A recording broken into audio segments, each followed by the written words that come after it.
As far as I know, the sound is working properly. My first attempt yesterday, unless you were able to read lips, I guess didn't mean much. So here we go. Today's reading is about balance. It's about balance, harmony, love. It's not really so much a message as it is more of a reminder. It's kind of a reminder that lots of apparent opposites coexist and that they intertwine. So here we go. First quote, it's a long one. It's from Khalil Gibran. If you don't know who he was in the 20th century an American or Lebanese American poet, extremely well known, at least in circles I belong to. So look him up. Khalil Gibran, Khalil Gibran, Khalil Gibran, commonly called Khalil. Some of you say joy is greater than sorrow, and others say, nay, sorrow is the greater. But I say unto you, they are inseparable. Together they come, and when one sits alone with you at your board, remember that the other is asleep upon your bed. And Ernest Holmes puts it a little differently. He says, harmony is the natural state of consciousness when all the conflicting elements within are brought into balance. So let's see what Diana has to say. She goes back to Chinese philosophy. She says the yin and the yang symbol, I'm sure you're all familiar with it, which originated in ancient Chinese philosophy, is a circle divided by a curved line with one half black and the other side white, and each containing a small piece of the other. Yeah, there's a dot in the middle of each one, if you remember. It represents duality, balance, and harmony. And now she gets into what she would call the meat of the issue. Joy and sorrow are interconnected. Although it may seem counterintuitive, one does not exist without the other. Okay, tell us why. If we try to avoid or deny our sorrow, we may end up blocking our joy. Not allowing new people into our lives because we're afraid of getting hurt, for example, could cause us to miss out on love.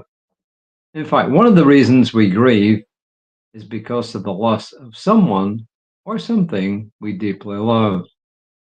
True. As human beings, we're capable of multiple complex feelings, sometimes feeling both joy and sorrow in the span of a single day. And then she gives an example. She says, for instance, we may have a close family member who's gravely ill or who's just passed. And at the same time, we may have a family member who has just given birth to a baby. We celebrate at holiday gatherings and we mourn for loved ones who are not with us for some of those same celebrations. It's important to hold space for all of our emotions, allowing ourselves to feel sadness as well as happiness.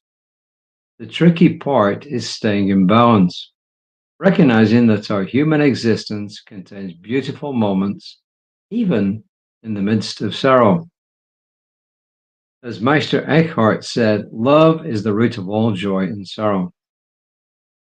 And then our writer goes on to say, ultimately, love is what brings the diverse elements of our lives into balance and into wholeness. I doubt anybody is really, when you think about it, I doubt anybody's really going to argue with that. So as I said, it's not really so much a lesson, it's just a reminder. You know, we all know that we suffer loss, we grieve. And then something wonderful happens and we celebrate joyfully. And as she rightly points out, you can have the two things happen simultaneously, or at least on the same day, right? You know, I can honestly say this, that when I think about one of my former colleagues who passed, Robert Marshall Lehman, it contains both of those elements because I taught so many classes with her. I had so many wonderful memories teaching those classes with her. And she taught me so many things that I feel really good about it. And yet at the same time, there's that sense of loss as well that's there because I really miss her. And that's my example of that. Yeah, I miss some stuff from my childhood. Do you? You know, back in those days, and you don't have to go back very far to be back in those days. Life was so much simpler. We hadn't discovered a lot of the stuff that's happening. When I was younger, we hadn't been to the moon yet. I think it happened when I was not too old, but we hadn't been to the moon. My grandparents had all passed. My father had passed on. He died at a very early age. But looking back on those days, there's still a lot of pleasure. You know, I remember the long days of summer. We would go out when I moved back out to the suburbs. We go out in the fields. We wander around the hills, quote unquote. So I'm really trying to just come to a sensible way to bring this into perspective, and that is that when we do our spiritual work, and it always, as Reverend Dr. Jesse Jennings, my senior minister, says, always comes back to doing our spiritual work. When we do our spiritual work, let's do some prayer work, some breathing meditation every day, then we are better able to enjoy those moments and also to handle those sorrowful moments. We're able to keep life more in balance. And that's the message that comes out to me. If we keep harping on self care and doing your spiritual work, it's because it's foundational to everything. And when you get a message from somebody who's wise, often they'll repeat the message to you in different ways just to make sure that you can understand it properly. Why? Because each of us sees life differently. We all look at life through a different lens. Different things are important to us, and we all have strengths in different modalities. The bulk of people are visually oriented. The second group of people are auditorily oriented. And the third group of people are feeling oriented. But each of us has got, like just like the yin and yang containing a bit of each inside the other, we all contain all of these modalities, but one is usually more predominant. So when you repeat the message in different ways and tell different stories that highlight different things, then you eventually reach everybody with your message. And that's one thing, that visual, auditory, kinesthetic. So our job, and how do you do that? Well, kinesthetic, you do it through feelings. Auditory, you do it through explanations. And visual, oh, this is visual, right? It's more visual for me because I'm actually seeing what's being written. I think that's really all I've got today. Tomorrow will be our service at 11 o'clock Central Time. It will be on Creative Life Spiritual Center's Facebook page, as will Reverend Lisa at about 9:15 tomorrow morning. And then tomorrow evening, I'll be back on whatever channel you see this on. So I hope you like these messages. I just know for each and every person here, a wonderful holiday weekend.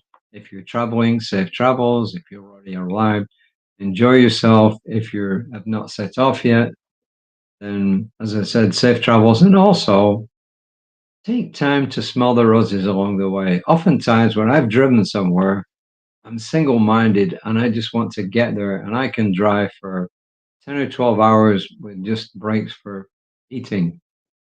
But it's not really the thing to do. The thing to do is to enjoy the journey, just like in life. What she's talking about here is to enjoy the journey. When you drive, enjoy the journey. So, and I just know this for everybody. And if you want to take that as a treatment, it is. And our affirmations, plural. Harmony is my natural state. Harmony is my natural state. I embrace life with love, even during times of sorrow. I embrace life with love, even during times of sorrow. So, With that, I am going to say au revoir. I'm going to get ready and work out.